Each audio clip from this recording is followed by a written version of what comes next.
Atenção porque vai começar a aula de História. E aí, pessoal, vamos para mais uma aula de revisão aqui de História, certo? É o Pega a Visão, ok? Vamos lá, vamos começar a nossa aula de hoje. Um bom dia a todos, ou boa tarde, eu não sei a hora que vocês vão assistir essa aula. Então, eu escolhi para a nossa aula de revisão conteúdo da aula 12 e aula 13.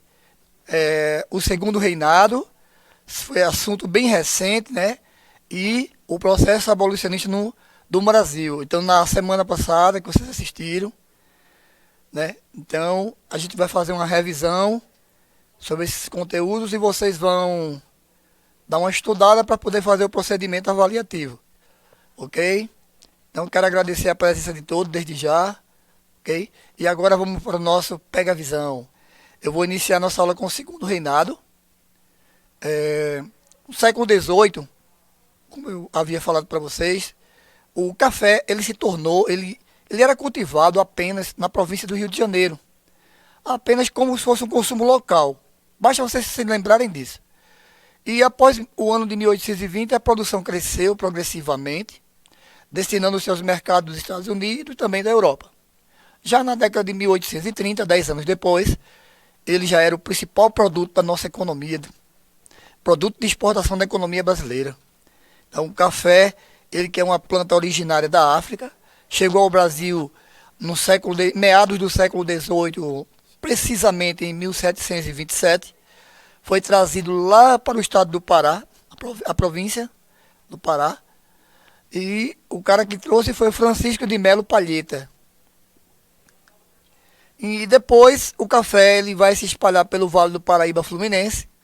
Ele ganhou terras do Vale Paraíba Paulista também.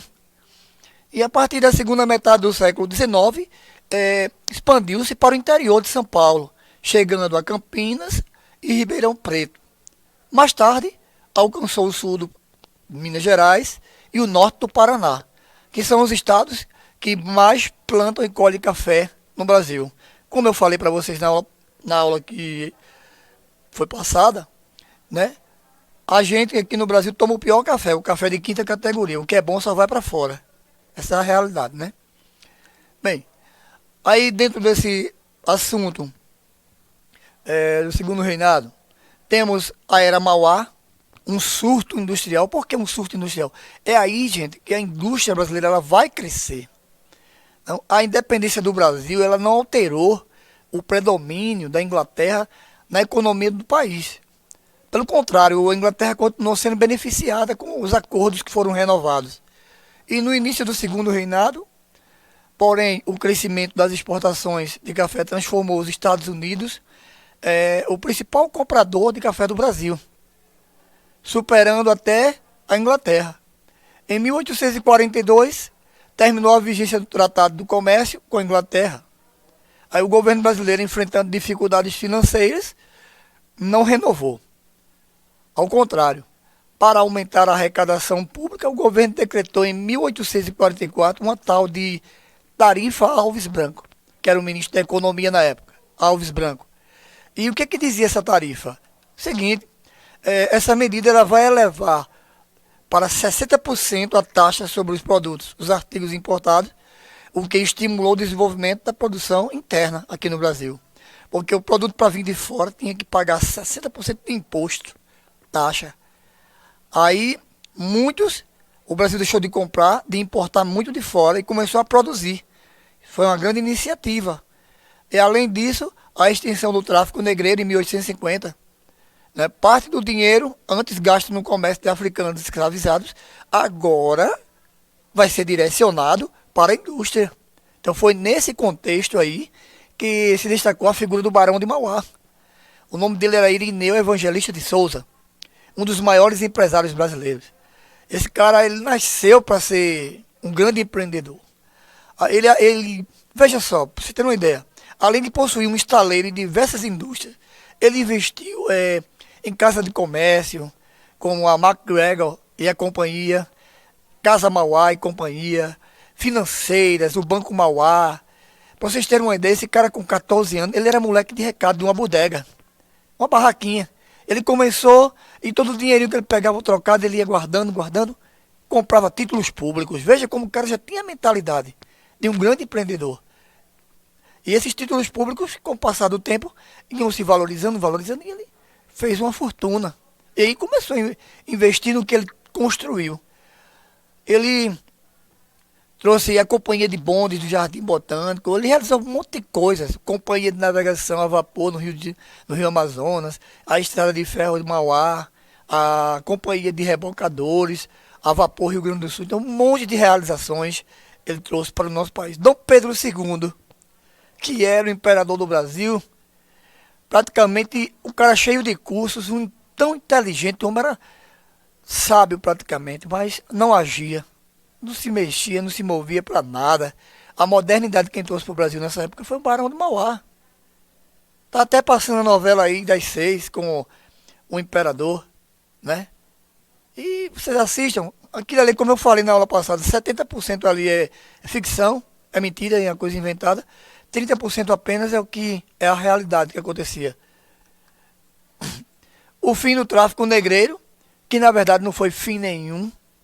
Na verdade, os ingleses eles pressionaram tanto o Brasil para acabar com o tráfico de escravos, mas na verdade, por debaixo dos panos, eles continuavam fazendo, porque era um negócio lucrativo, trazer a mão de obra escrava. Como eu falei para vocês, esses caras atravessadores, eles chegavam lá na África, levavam armas, comida, alimento, roupa, remédio, tudo. Chegava para o chefe daquelas tribos que estavam em guerra uma com a outra, negociava. Dizia para o cara lá, o chefe da tribo, ó, os que você capturar, traga e a gente faz a troca. A gente te fornece arma, fornece isso e em troca você dá os negros aprisionados para a gente. Pois bem, o traficante de negro trazia, vendia mais caro e ganhava nessa história, né? Então, é isso aí. E o Brasil só vai ter o reconhecimento da nossa independência em 1822, né? Com Dom Pedro I, com ele aí vai se comprometer também a abolir o tráfico de negro, tá?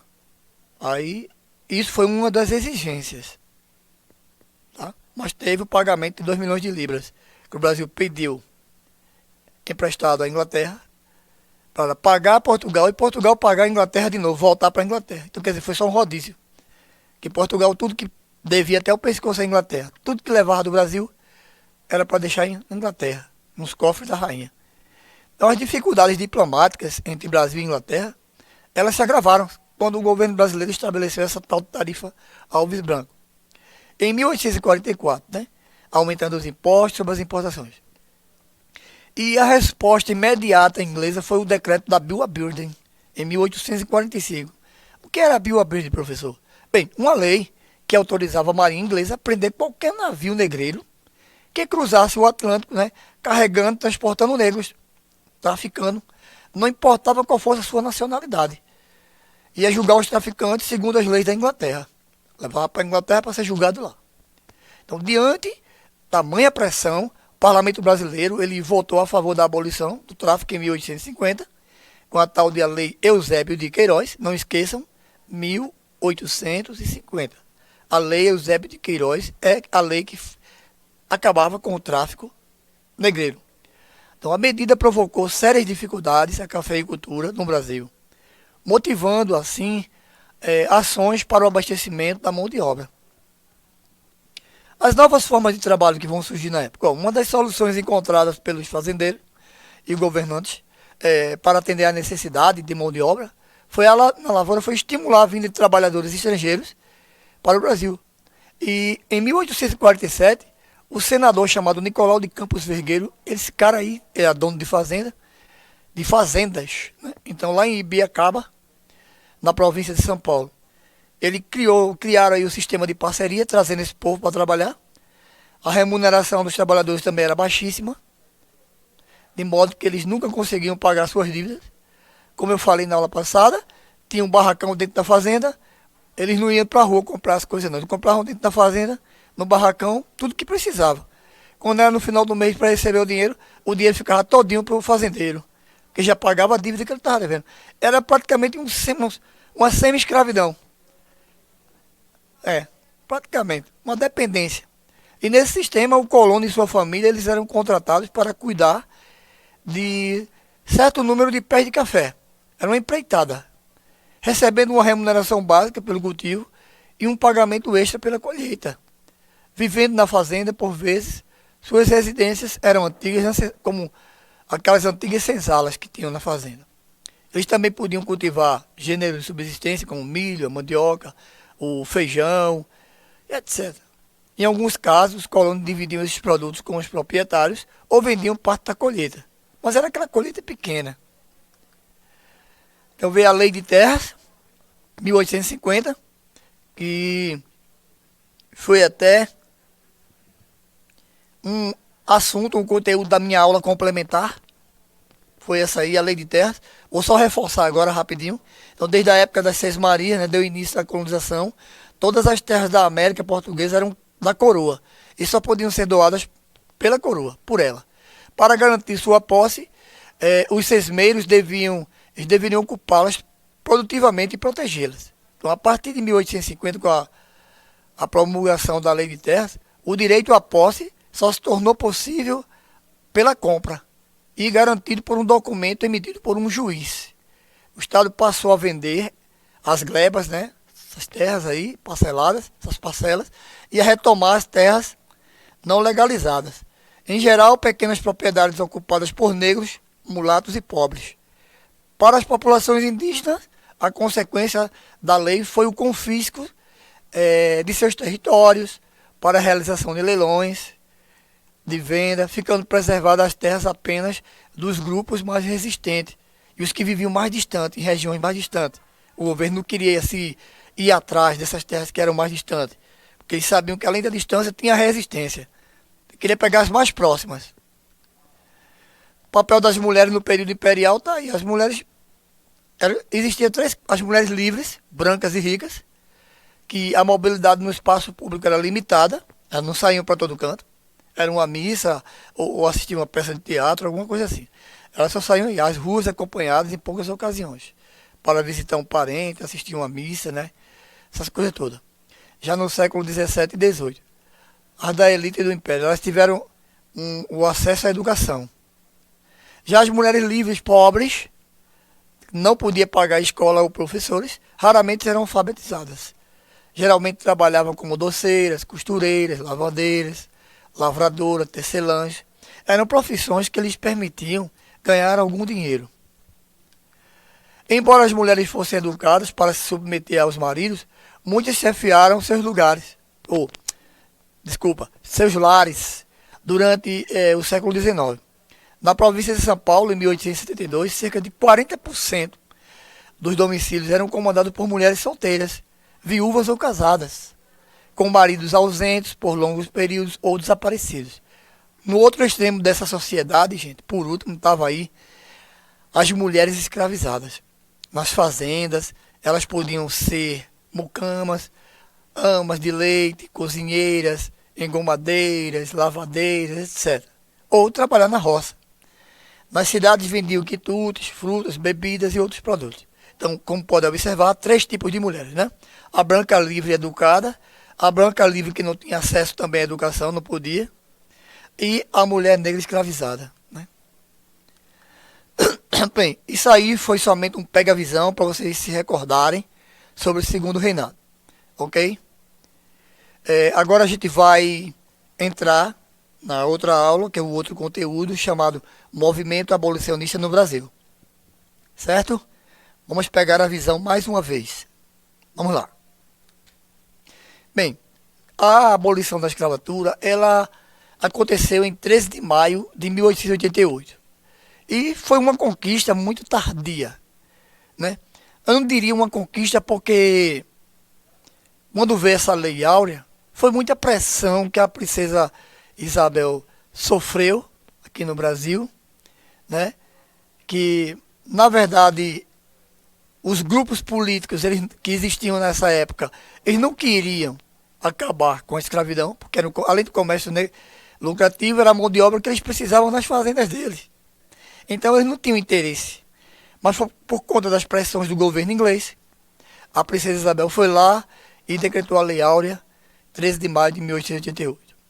certo? Mas ao longo das décadas de 1870 e 1880, esse movimento abolicionista ele cresceu e pressionou o império para que a escravidão fosse abolida no país. Mas, entre aspas, é o que eu venho estou tentando aqui explicar para que vocês entendam. Essa escravidão, essa abolição, ela foi, entre aspas, né? Pressão do governo inglês. Na verdade, muitos negros que foram libertos não tinham para onde ir, nem onde comer, nem onde trabalhar, ficavam onde? No próprio lugar onde estavam, na própria fazenda, sofrendo do mesmo jeito. Aqueles que conseguiam juntar umas patacazinhas, ia-se embora e ia para a cidade, viver lá, fazendo algum tipo de trabalho. Mas muitos, na maioria, não tinham para onde ir, nem comer, onde morar. E a aprovação da Lei Áurea, ela foi uma conquista popular, porque houve muita luta popular, muita resistência, fruto do crescimento que o movimento abolicionista teve na segunda metade do século XIX. O movimento abolicionista, no Brasil, ele agrupou pessoas de diferentes classes sociais que agiam de diversas maneiras na luta pela abolição da escravatura. Isso aí incluía, no movimento abolicionista, não está apenas a ação da parcela livre da sociedade, mas também da resistência dos negros, dos escravos. Esse movimento, outra característica dele, o movimento ele cresceu de maneira notável a partir da década de 1870. Nesse período aí, uma série de associações abolicionistas surgiram. Surgiu em diferentes partes do país. A ação desses grupos era diversa. O crescimento, o debate abolicionista, ele alcançou a política, apesar da grande resistência existente contra a abolição. Como comentei alguns minutos atrás, existia uma grande resistência. Não queriam abolir a escravidão. Se brincasse, o Brasil até hoje estaria com os negros sendo escravizados. Essa é a realidade. As associações abolicionistas elas debatiam estratégias para promover a sua causa e atuavam publicamente para atrair pessoas em apoio a ela. Entre as personalidades de destaque desse momento aí, atuaram pelo fim da escravidão no Brasil, alguns nomes que merecem destaques. Por exemplo, André Rebouças, Luiz Gama, José do Patrocínio, Joaquim Nabuco, Castro Alves, entre outros. Detalhe, Joaquim Nabuco e Castro Alves eram negros. Né? André Rebouças também foram negros que lutaram pelo movimento abolicionista. E o crescimento da causa abolicionista fez a criação de associações desse cunho disparar entre 1888 até de 1878 até 1885, surgiram aí aproximadamente umas 227 sociedades abolicionistas. E esses grupos pró-abolição organizavam conferências, comícios na rua, distribuíam panfletos, publicavam artigos em jornais, também ajudavam na resistência, organizando rotas de fugas para escravos, abrigando-os, incentivando também a fugirem, etc. Existiu uma consistente ação dos abolicionistas no meio jurídico, e foi comum nesse período a atuação de advogados na defesa de escravos, que buscavam melhores condições de trabalho, defendiam os que não estavam devidamente matriculados no registro de escravos, etc. Bem, no jornalismo, a atuação contra a escravidão e a distribuição de folhetos eram constantes. Além de vários jornais abrirem espaço para a publicação desses artigos em defesa da abolição. Dentre as publicações que atuavam dessa defesa, podem ser destacados a Abolição, né? O 89, a Liberdade, o Amigo do Escravo, a Gazeta da Tarde. Foram todos jornais que publicavam os manifestos pró-abolição. Na década de 80, 1880, a atuação do movimento abolicionista ela dava-se de duas vias, a legal e a ilegal. No caso da contratação, da atuação legal, voltamos a mencionar aqueles exemplos de defesa de escravos nos tribunais, publicação de artigos, realização de conferências, distribuição de panfletos, entre outras. Já nas ilegais são aquelas enxergadas como criminosas. Por exemplo, dar fuga para o negro, incentivar eles a fugirem, a se esconderem, né? Era chamada as ações de desobediência civil. Os abolicionistas incentivavam a fuga de escravos, davam abrigo, etc. Existia também o sequestro de escravos que estavam em transporte ou que seriam embarcados para algum lugar no Brasil. Nessa ação, os envolvidos sequestravam os escravos e para em seguida libertá-los depois. Existiram vários abolicionistas que também defenderam o levante armado para forçar o fim dessa atividade desumana. A associação abolicionista de maior destaque na história brasileira foi a Confederação Abolicionista. Esse grupo foi criado por José do Patrocínio e André Rebouças em 1883 e defendia uma abolição irrestrita e imediata, sem limite, sem indenização para os senhores de escravos. A Confederação Abolicionista ela atuou na coordenação da campanha abolicionista a nível nacional. Não foi só lá na Bahia, São Paulo, Rio de Janeiro, não. Foi em todas as províncias do Brasil. A resistência dos escravos, como a gente já viu, esse movimento abolicionista ele não se fez apenas pela ação das pessoas livres, mas também contou com a resistência, a atuação fundamental dos escravos que resistiam à escravidão.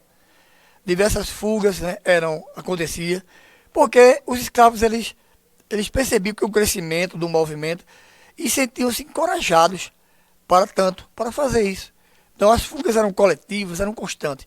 Tinha como objetivo era pressionar os donos de escravos.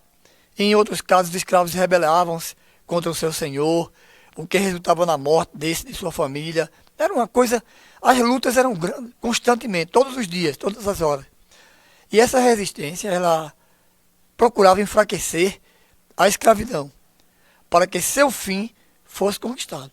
Os escravos que fugiam, muitas vezes, eles poderiam mudar-se para as cidades, misturar-se à multidão de outros negros libertos e escravizados que habitavam esses locais.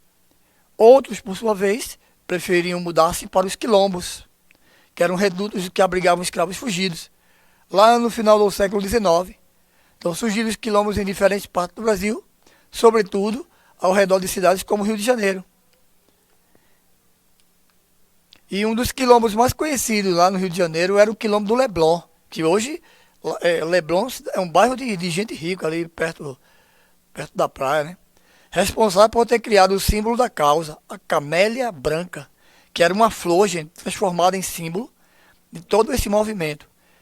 Isso pode ser uma questão de prova. Se liga aí, a camélia branca, uma flor, símbolo do movimento, dessa causa aí, do quilombo do Leblon. E aqueles que portavam em sua roupa, ou mesmo a cultivavam em casa, estavam dizendo publicamente que apoiavam o movimento da abolição. Certo?